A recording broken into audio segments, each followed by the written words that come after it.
Hi, everyone, and welcome to the book launch of Postmortem Say by Amanda Newell. And here is the book. And the cover is done by Nancy Mitchell, and I just love it. It's so perfect for the book. And I would like to welcome the guest readers tonight, Dan O'Brien, Robin Rosen Chang, Peter Campion, and Nancy Mitchell. Just a few words about Barva Press. We've been going strong since 2005 and publish poetry, fiction, and translations. And the name Barva means red color in Czech. And if you would like to know more information, you can check out our website. So let's get started. It is such an honor to introduce you to Amanda. She is such a joy and so wonderful to work with. I wish all my authors were like her. She was just great. And her poetry in Postmortem Say gives us honesty, vivid imagery, the raw truths of existence, from the brutality of violence to the tender moments of connection. Each poem guides us through the human experience, leaving a mark on our soul. When you are done reading the book, the poems will stay with you, offering solace and an understanding among the chaos of life. And I give you, Amanda. Oh, thank you so much for that wonderful introduction, Gloria. And first, just a huge thanks to you and Barva. Your energy, Gloria, is really unparalleled. I don't know how you do everything that you do. It's really quite amazing, and you do so much for so many, not just domestically, but I think it's important to point out globally as well, to support of the poetry community. So I want to acknowledge that, and also the fact that in the midst of all of that, you're writing yourself, you're publishing, you're winning awards. It's amazing. So I'm honored to be part of the Barva family. So thank you. And I think what I'd like to do is give a more personal introduction to each of our readers this evening. And when they're reading, I'll post links to their website so that you can read more about them and all of their accomplishments in detail, and you can purchase their wonderful books. But it is important for me to honor each one of the readers this evening for the time and the care and attention that they've actually given to this collection. I was thinking about this today, that writing, I think we all know, as in this group of writers here, that writing is just such a solitary activity, but we don't get here without, to publication, without the kind of support and feedback and encouragement that they have given me. And so many of you, everybody in this room that I know, family, friends, former colleagues, I want to appreciate, I want to acknowledge that and know that you are appreciated as well. So for me, tonight is really about recognizing that community and celebrating it. And I'm really grateful for that. And so I'm going to start off by introducing my friend Dan O'Brien. And Dan is a poet and playwright, nonfiction writer, and librettist. I mean, so he does it all. It's amazing. It's amazing to me. I was first introduced to Dan O'Brien's work years ago when I was writing my series of poems about my former student who was critically wounded in Afghanistan. And Dan and I had some poems alongside of each other in war literature, in the arts, and just began a correspondence then, and have really kept up that correspondence and friendship since then. And I was delighted to be able to interview him and feature him in his poetry in Plume. That was just an absolute delightful conversation. And most recently, just to highlight a few of the things that came out in 2023, he's the author of True Story, a trilogy, which is a collection of plays, a memoir that's called From Scarsdale, A Childhood, and also Survivor's Notebook, which I think he's going to be reading from this evening. So Dan, welcome. Thank you so much for being here, and I'm really looking forward to hearing you read from your work. Thank you, Amanda, and thank you for such a kind and generous introduction. This is such a, I was, I had the honor of being able to read the manuscript early and write. I hate the word, but I wrote a blurb, and I meant every single word of it. It's a powerful, powerful, honest, musical, lyrical collection, and I just feel really lucky to have had some contact with it and to be here today. So I'm just going to read a few poems, a few minutes from my book, Survivor's Notebook. These are all prose poems. And I'll jump right in. This is called Sunday. Well, I should say it's called Survivor's Notebook because it grew out of the experience of my wife and I being treated for cancer several years ago now, back to back. And these poems were written in the first few years after our treatment. This poem is called Sunday. Oh, may it be Sunday always and everywhere in California. Blemishless women with breathless cheekbones wavering in line for coffee. My girl in the back seat, her mother beside me, unseen whistling for the tabby as coyotes lope through alleys. We part down slope, bowers garlanded in blush. I press my daughter's body to my body and carry her through the chlorine cavity beneath polluted arteries, the enlarging bright aperture of sand, then waves that pain my feet, my senseless skin revivifying in the effluvial flop and stream. I am becoming less and more myself, renescent. The mountain snows dribble from a drainage pipe like the Seminole Jordan. Seagulls alight as if to say, look where you are standing. For this you have survived. Our daughter laughs as she pummels us both. Oh, may it be always and everywhere now.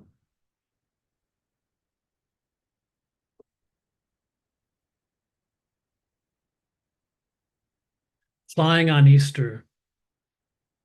There are similarities you anticipate with dread, but also the promise of release. Waking early, morning birds warble in the nightshade tree, multitudes of nobodies. Where are we going? Where have we been? Many souls try your patience. An old woman accuses you of selfishness. You reflect, is she wrong? You would like to describe how you're lost, but surely she is too. You admire most now those who speak softly, say thank you.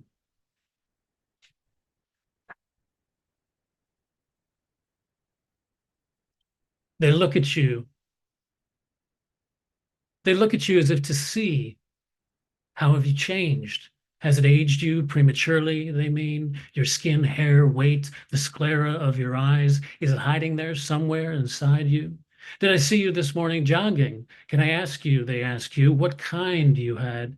They whisper, I was given a year, and that was 5 years ago. 5 years ago, they say you'd be dead. They divulge, I had it, have it. Things are changing, but we're vertical at least. My treatment makes me sleepy. My treatment makes me eat. My treatment leaves me incapable of honking my own horn. Some say nothing at first, cornered in disguise. I have become a homebody. They smile. It has been too long. Let's not let that happen again. Go chase after your girl.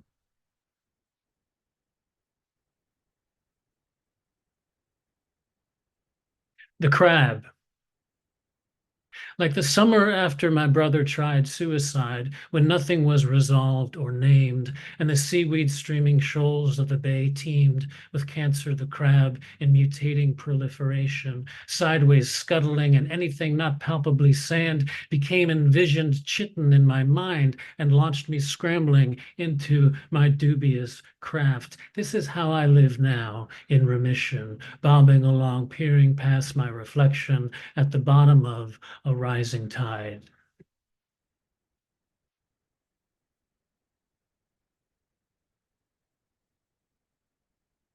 Just going to read two more. Genetics. The hidden staircase. Outdoors and so steep it's almost a ladder, shortcutting between intestinal hillside lanes, is deceptively treacherous where the cement's unstable. Here and there, chips and shards, hollow divots, scabs and scars worn by footsteps and wind and rain that scours the canyons in our flashing winters. Why the crack in this step and not in that? Why the foothold lost here and not there? Surely the designer is to blame, or the maker, or our place and time, or the fault unknown, unsettling. There is no rail. We descend with our hands open. This is the last one I'll read. Thank you for listening. This is called Dedication. What do you do when an old friend has dedicated his poem to you because he thought you were dying? As you are, we all are, who knows the day or hour, a particle of clot, a red light sailed through and lights out, shows over. Nobody had warned me. I bought his new collection because I like him, and turning the page, I am shocked, then touched, then unnerved. The sense of a sentencing, my name in stone. He's my age, give or take, with a wife and a daughter and a grizzling beard like mine. I think the poem is strong, ekphrastic, that is a poem about a painting I'm unfamiliar with. Maybe my name was appended as an afterthought. Oh, why not? A coup de grace unintentionally? But his closing lines evoke the doom-dim afternoons of the languishing months in the bardo of chemotherapy, the static nebulas vibrating in the cobweb corner above my sickbed. He has conjured that perfectly, so I must remember to write and thank him. Thank you. Thank you. Oh, I loved hearing you read those, Dan. That was awesome. And I forgot to actually mention that Dan is just back from, I think, Whirlwind world premiere of his newest play called Newtown is it Giva Theater in Rochester, New York? That's right. Yeah, Jiva Theater in Rochester. Giva. Yeah. Thank you. Yeah, it closes this weekend, but if anybody's near Rochester, please go. Okay. So, Robin, it's my delight to introduce to you my dear friend, fellow Warren Wilson classmate, wonderful poet, Robin Rosen Chang. Robin has been there. I was thinking about this earlier today. It's like I could say, you know, you weren't just there from the book's inception. You were really like preconception. So you know, you really Robin has just been one of my most trusted confidants and readers, and I think we all know as writers that if you can have just a couple, a few of really trusted readers of your work who really understand you and get what you're trying to do, who will tell you the truth no matter what, you know, Robin is definitely one of my main peeps. So Robin, thank you so much. I love you dearly. And Robin is the author of The Curator's Notes out from Terrapin Press. And I just, you know, aside from the range of subject matter from, you know, the domestic and mythic, and I love its sheer lyrical beauty. And I actually like what the poet Rodney Jones said about it, and that he just referred to her lyrical felicity. And so I think that's a really good way to segue directly to you, Robin. And I'm looking forward to hearing your voice and your words now. Thank you, Amanda. I am beyond honored to be here, and I love you, and I am so thrilled for your book. It is absolutely beautiful. It is necessary. It is honest. It's gorgeous, and it's just necessary. And also, yes, I have known you since day one at Warren Wilson, and you are one of my dearest friends for sure. And And I also just want to comment, one of the other things I love about your book and your poetry is not only your fierceness and how courageous, but your precision. I mean, your poems are so precise. And if I could just share one anecdote, Amanda would share a poem with me. It's going to embarrass me. No, I don't think so. And then I was like, oh my God, Amanda, this is amazing.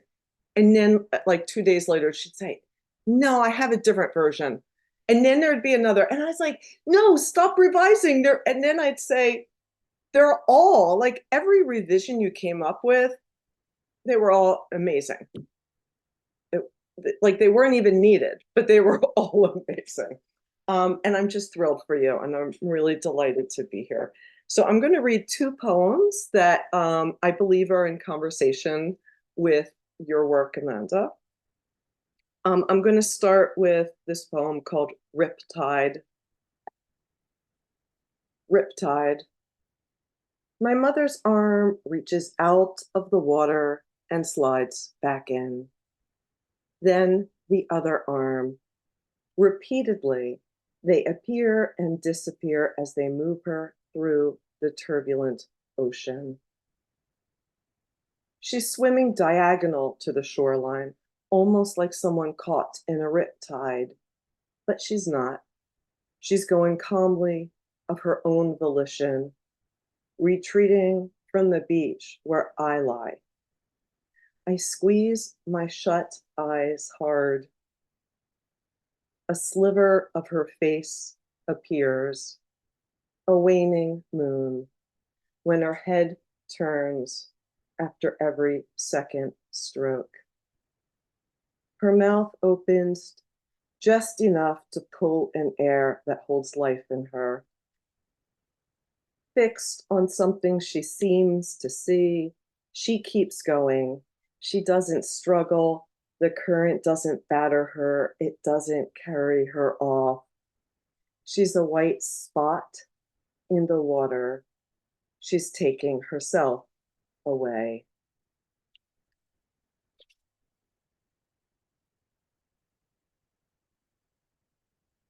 The second poem I'm going to read is called Hoodoos. And hoodoos, I don't know how many of you are familiar with what they are. They are rock formations that I believe it is mostly limestone, and they get weathered. And so that you have these spires, and typically they have these rock caps on top. The largest concentration of them in the world happens to be at Bryce Canyon in Utah.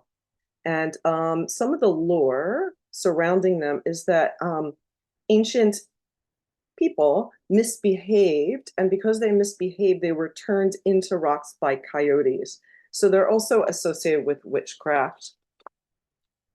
Hoodoos. Beyond this ledge, a plateau, rippling stone cones and spires capped in flat rock.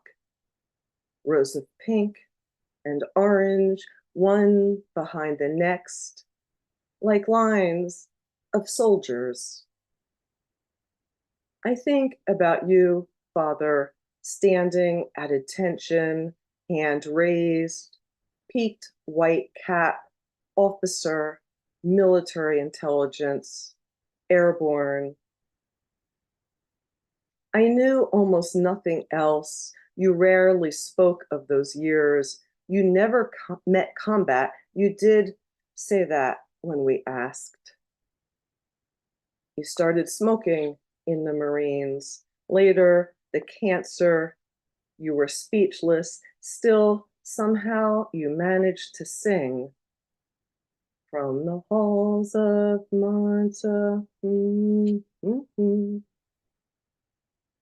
You don't know, but I found photos once by mistake when I was a child, saw them again after you died, a body by the side of the road, not alive. I felt mute too. These hoodoos, fairy chimneys, do they cast magic, voodoo? And this bee almost frozen mid-air. Its wings, their thin veins like solder holding them together, lifting it. The unlikely physics of its suspension, perhaps like a helicopter, carrying soldiers, carrying you. Its tiny striped body moored here above my hand where I'm sitting on the edge of a ledge. Not where it should be, flitting in blue, columbine ripe with pollen. I can't help but see you, marooned, unflinching.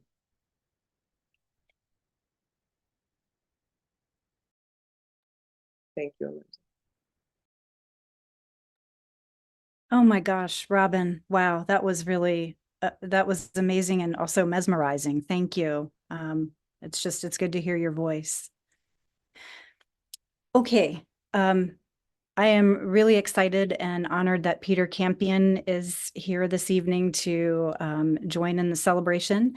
And Peter is really a wonderful poet, literary and art critic.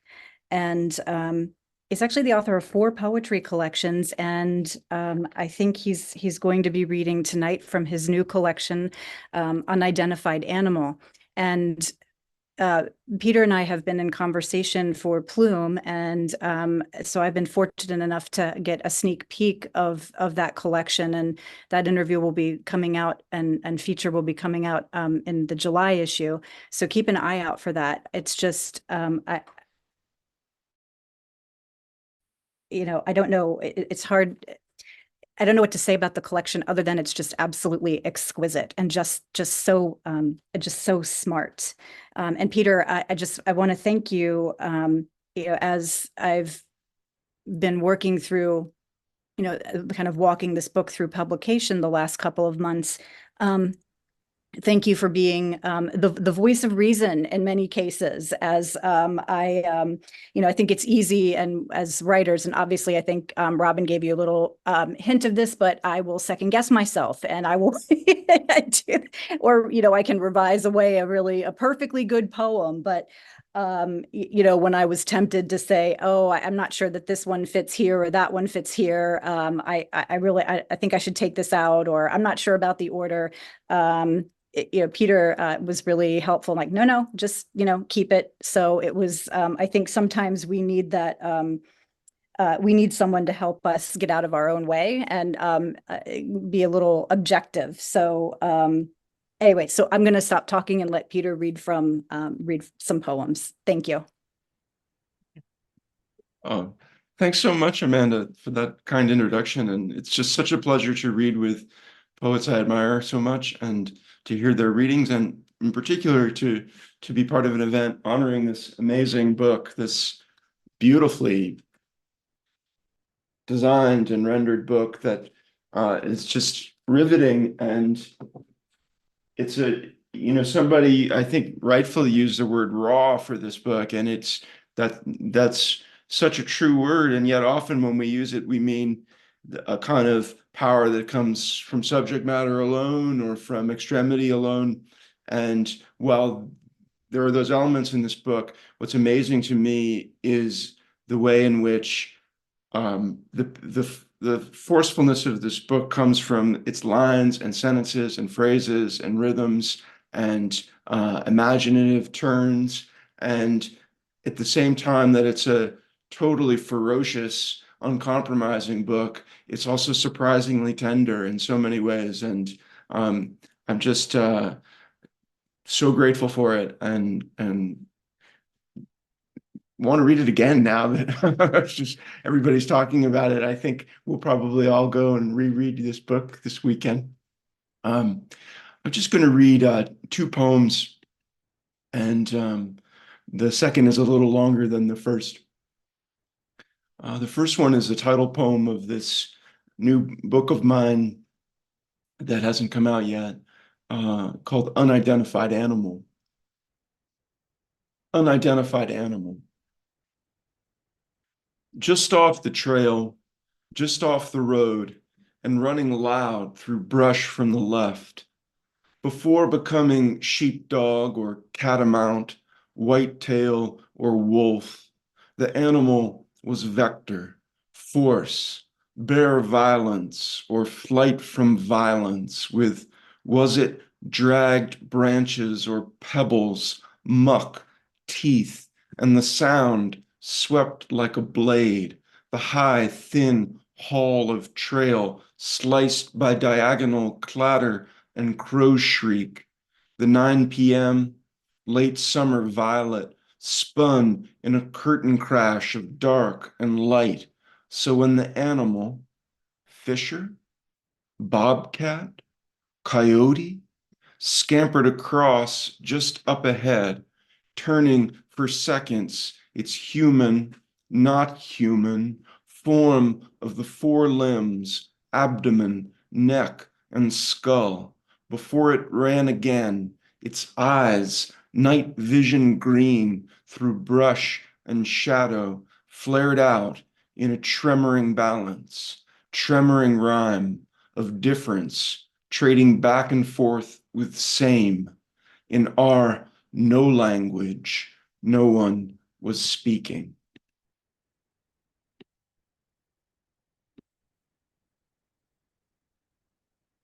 And this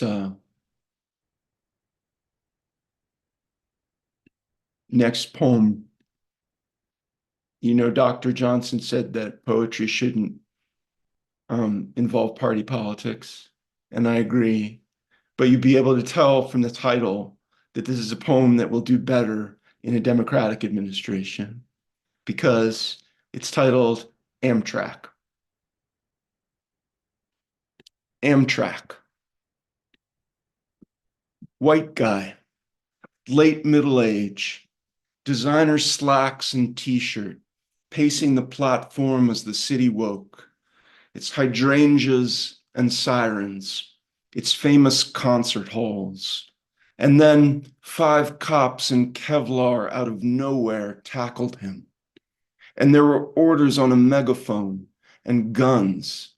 My face grew sweaty, tingling from the flush of blood while boys in leather jackets huddled around their friend to watch the part he filmed. A girl yanked down her hood to hide her tears, though now a cop was giving thumbs up, all clear, now whistles and shouts as railroad guys waved everyone on board, come on, the doors were closing. Like a demolished wedding cake, cream stucco streaked with rust scrolled past, and shacks, and cherry dogwood branches draping a wire fence, and all around were fields. And at that moment, joy for summer and the feeling life lay open, everywhere a destination, everyone newcomer. Though just as the bust had been so fast and startling, before so small and far away, my upsurge of euphoria plunged into emptiness. My glee about the world was all just me, like cell phone garble echoing back, until the train lurched and screeched to a full stop. Luggage toppled from luggage racks, and a blank stare, an uh-oh or swallowed giggle ricocheted between the girl in cowgirl boots, huge tracksuit man, Nigerian mom in loud pink aso-oke gown. This happened years ago, and still, sometimes in dreams or traffic or video conference, blah, blah, comes the almost but not quite relief, the tremulous alertness lingering between passengers as the train gained speed again, as if everything, all love and grief and rote routine and dumb unknowing, came down to a quaver of windows throbbing past, but still in place, new towns, new people getting on and others going. And for moments, the actual ride returns. Tight shimmies down the narrow corridors of sleeper cars, upholstery smell of ancient cigarettes. A woman says to someone about who knows what, "It's not the movies when that happens. It's your body." She flicks a sugar packet with her fingernail. At the same time, it's the movies. If your muscle memory leaves you way behind, you're watching you. The sky grows dark. Some doze beneath their coats like husks. With impressive speed, the pages of a mystery fan to the end. Out there, beneath the mountains, a hanging web of terraced silver threads like a castle, this huge industrial plant or oil refinery fires the distance. Clusters of little swiveling beams or headlamps. People at work so late into the night. Thank you.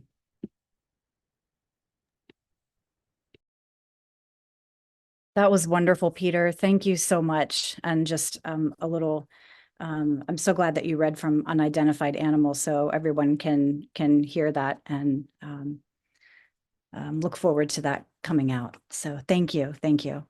And finally, before I read from my own work, it's my delight to introduce my poetry sister, Nancy Mitchell, who we've already been talking about this evening because she did the fabulous cover art for Postmortem Say. And I'm just, it means so much to me that Nancy, you've been so supportive of me through the years and as co-editors at Plume, and it's just so meaningful, all of it, and especially to with the cover art, it really is perfect for the book. So thank you. Nancy's most recent book is The Out of Body Shop from Mad Hat Press. And I realized, Shannon, thank you for messaging me, because I was multitasking here, and I realized I was only direct messaging Shannon links to the author's website. So that's why you're seeing them pop up in the chat all at once right now. So I apologize for that. Nancy, I always have admired your work, especially for your just your absolute the sonic richness and lyrical compression, and just your range of voice. So I'm so happy that you're my friend, and Nancy's also one of my most trusted readers, and so I'm really excited that you all get to hear a few poems from Nancy. So thank you.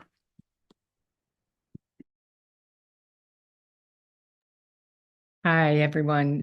Thank you so much for that introduction, Amanda. It's just so wonderful that this book has come out. I've always admired Amanda's work. We have a long history that goes back 15 years and a hiatus, and the story's a long story, but we have come together again, and this book is terrific. I was reading it today, and I thought, there's something so beautiful in the courage of someone who dares to be vulnerable, who dares to own it, he doesn't, although this speaker has been through so much trauma, there isn't any sense of victimhood, but owning what the responsibility of the speaker is. And it's a terrific book, and all of you all know it because I think you all have it in your hands. And thank you so much for inviting me to be a part of this among these terrific readers. These poems are from my new manuscript, The Blood You Come From. It's like, I always feel like my family must say, Nancy, why we can't have nice things, because I seem to keep writing these poems, but I guess we have to just write them out of our bodies in a way. So here we go. Blame my mother if I could, but cocktails were de rigueur in the 50s. If you don't believe me, go read Cheever. Umbilical tethered fist of gills and fin, I twisted in placental gin. At 5, first tipsy inch of whiskey, Daddy tumbled into my baby cup.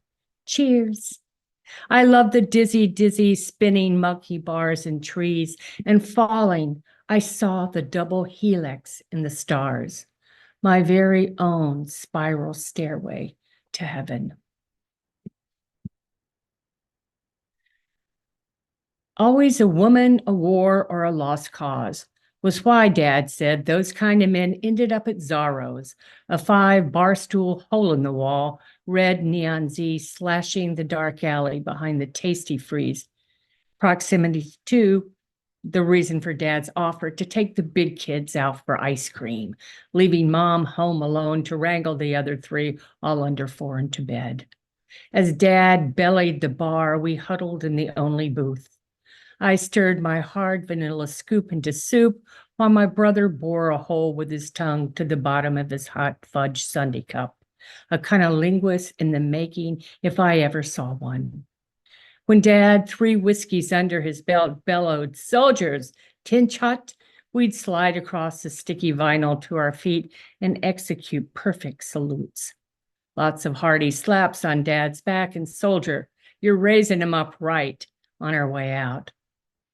He'd light a lucky, idle the engine, and stare down the dark alley, shake his head and mutter, "What a sorry bunch of sad sacks. What a sorry bunch of sons of bitches."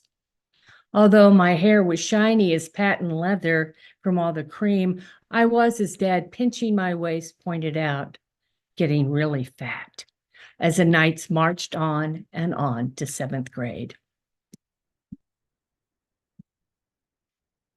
Before I walked, Daddy pitched me off the pier, and like the witch I came to be, I rose like soap, and flailing water into foam, I beat my way back into his arms. If I pray at all, it's to water, I whisper, not this twisted fist of sand and reeds, this spit between the estuary and sea. And here's Mom. Mother at last, you were Scarlett O'Hara, swooned in Rhett's arms in that scene you played over and over at the end, when he carries his bride up the stairs to lay her on the 4-poster bed, where under the white lace canopy, he'd have his way with her.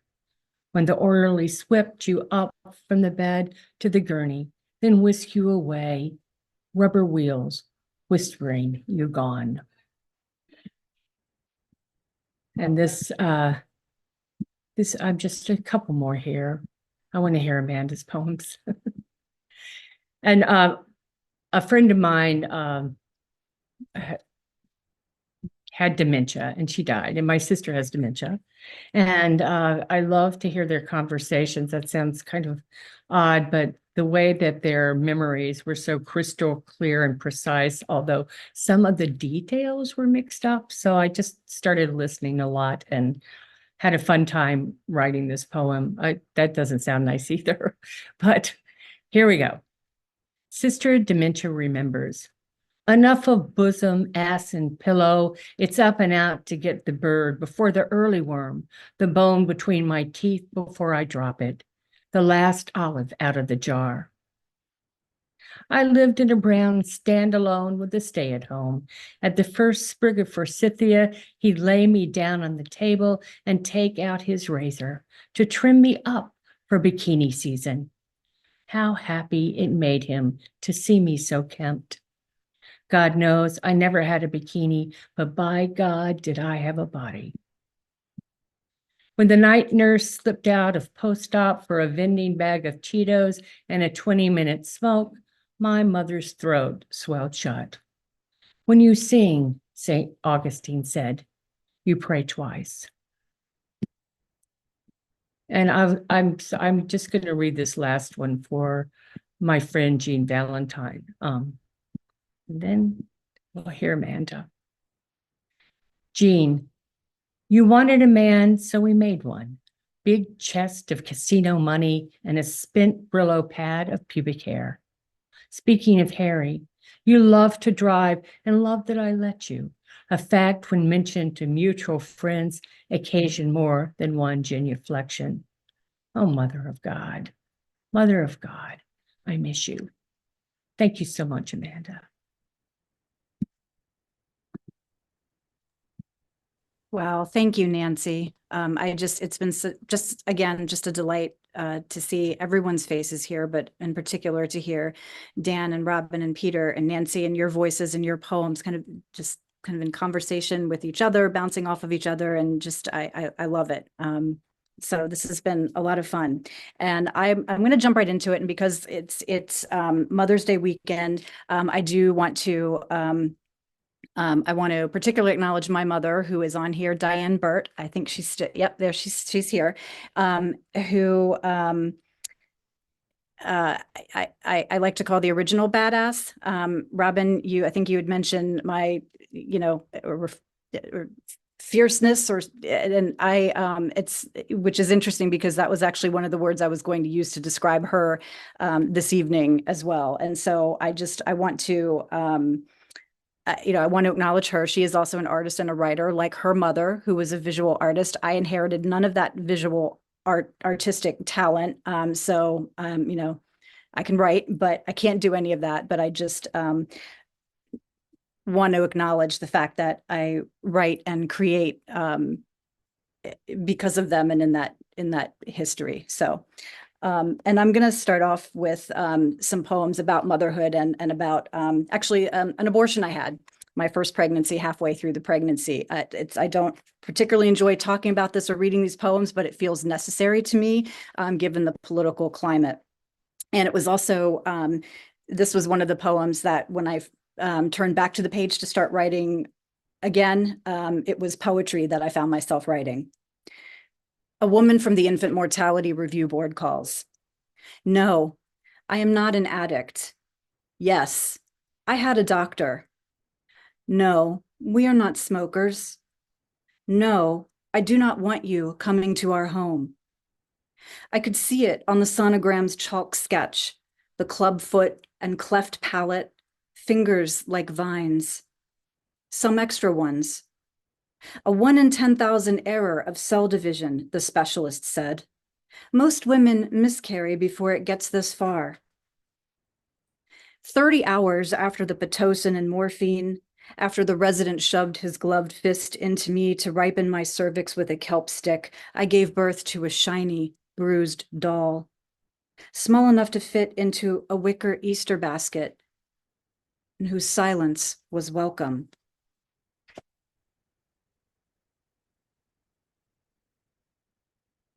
Out of body. All night, cobalt skies and purple dandelions, many red balloons. The ones who lived, so far, are safe, tubed and sleeping in their plastic cubes. Why not mine? Here, nothing but needles and deep sea tangle. In my hands, almost you.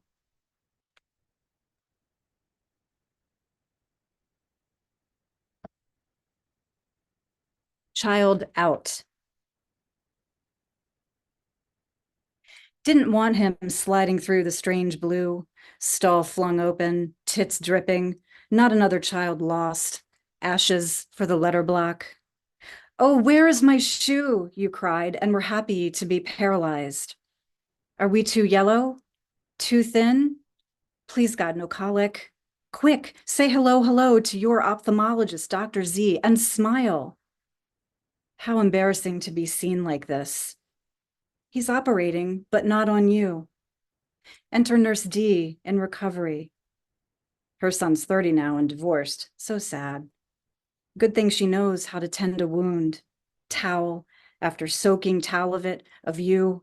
She's cleaning the blood, post-ungutting, the putting back together again.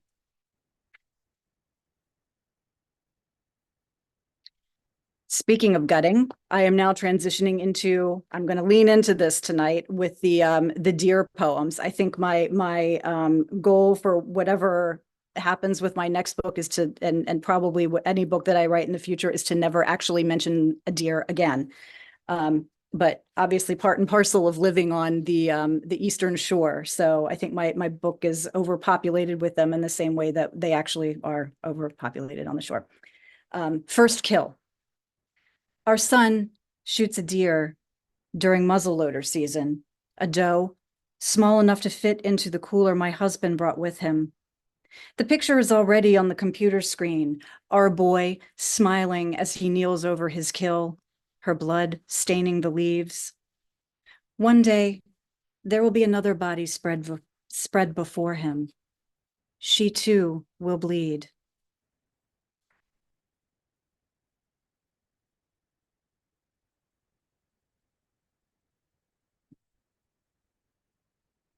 Butchering the Sika deer.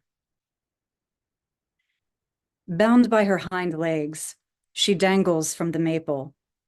So small, she twirls a little in the breeze. I watch my son as he works the knife slowly along the split seam of the cow's belly, peeling away the cotton flaps of her hide like a sock until nothing is left but flesh wrapped in white swirls of gauzy tissue. I did not teach him how to call for his prey on the marsh, how to shoot a living thing, how to butcher it. That was his father. Like his father, he does not mind the blood. He'll take what he needs, nothing more. When he's done, he'll drag what's left of her into the woods.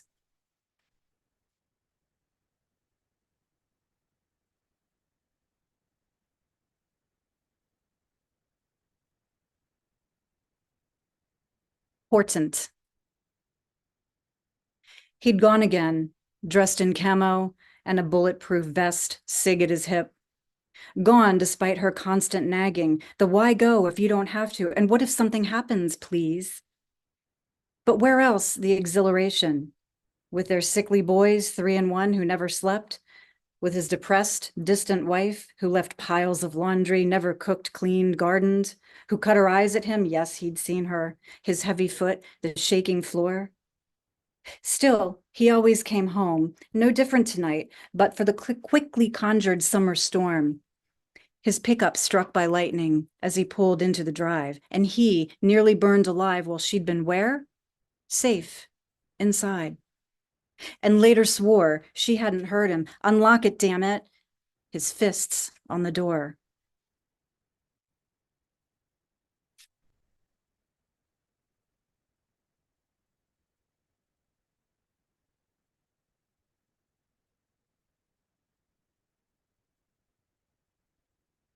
Just a few more. Dear madness. They're out there now, careening across frost-hard fields, springing onto roads like Olympic gymnasts, so many accidents waiting. On my way to you tonight, I watch for the brown sliver skimming pines, the white tuft, a flicking tail in twilight. It's the peak of the rut, when a doe will sometimes abandon her young to breed again. I envy that freedom, the no thought to consequences of it. But selfish is what I said the day my neighbor sent her girls to school, then left for Texas with her lover. No one suspected, least of all her witless husband. Still, the signs had been there. Her sudden weight loss, desire thins. Her new job, mere pretext. And her children? I can't stand looking at them anymore, their moon-blank faces at the bus stop.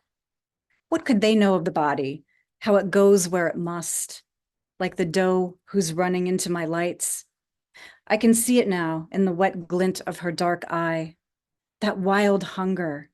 Before she's gone so quickly, I wonder if I've seen her at all, or if anything can stop her.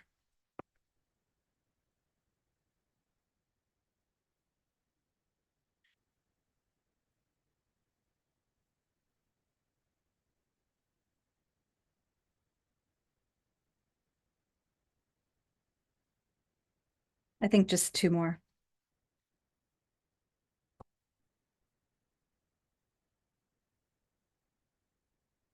Meditation on my right breast in stall number 7. How it sags under its own weight, so much bigger than the left. Asymmetric. I take it in my palm, shake it a little. What's inside? Microcalcifications. A sack of marbles. Maybe nothing, probably nothing. Still, there's potential architectural distortion. Could be a sign of architectural distortion. Scared, writes Sarah 2158. At 60, her breast should not be getting thicker. And Nightcrawler was just diagnosed with ductal carcinoma. Lately, I've been reading cancer threads on Reddit. Sometimes women post updates, sometimes not. You can never be sure who's still alive by the time you read them. And the x-rays of cancerous breasts, translucent globes of streaming white thread cinched at the point of malignancy. Almost beautiful. I always wanted to be beautiful. I've always wanted too much. If I'm lucky today, I'm only lucky. It's frailty that scares me. The slow rot. Being spared long enough to watch while the ones we love the most suffer for reasons they cannot seem to explain.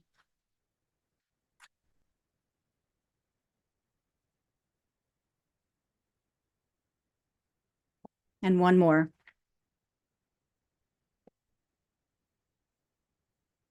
Ammunition. After Fang snapped photos of the boys and sent them to you to show he knew where we lived and where they went to daycare, your carry permit came in 2 days, and so did the state police, who drove from Pikesville to surveil our home, the way you surveil with trail cams the deer you hunt with your bow and muzzleloader, the 12 gauge that leans against the safe in the game room where you keep all your dead. Your 45 caliber Sig Sauer is the thing you said would keep us safe, that you still keep loaded, no safety, in your jeans drawer. Because a gun is no good if you can't get to it in time. Because a good man with a gun is better than. Because the worst part of the threat is the always waiting but never knowing when of it. Sometimes I dream I die at Food Lion, close range, a single shot to the head, my blood spattering frozen peas and lima beans. Sometimes I dream you die, your body bagged, loaded on a stretcher outside the county courthouse. I have learned to live with drawerfuls of shot shells and the clink of brass bullets as they spill from your pockets in the spin cycle. I have learned the hollow point bullet is best for self-defense because of the way it blooms in soft tissue.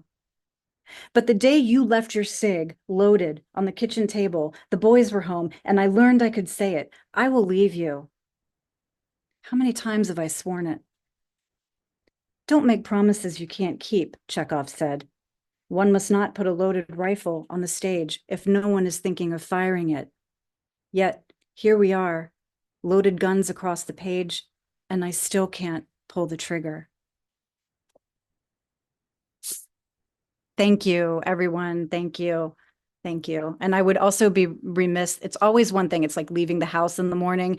You know, if I'm lucky, it's only one thing that I forget. But I wanted to acknowledge Sue Ellen Thompson, who also wrote a cover blurb for my book. And Sue Ellen was really, I met her through Gunston, and she was really my very first poetry teacher. And she's in Mallorca right now. So understandably, she can't be here, but I wanted to recognize that as well. So Gloria, thank you again, Dan, Robin, Peter, Nancy, and everyone. I'm so profoundly grateful to you all. Thank you.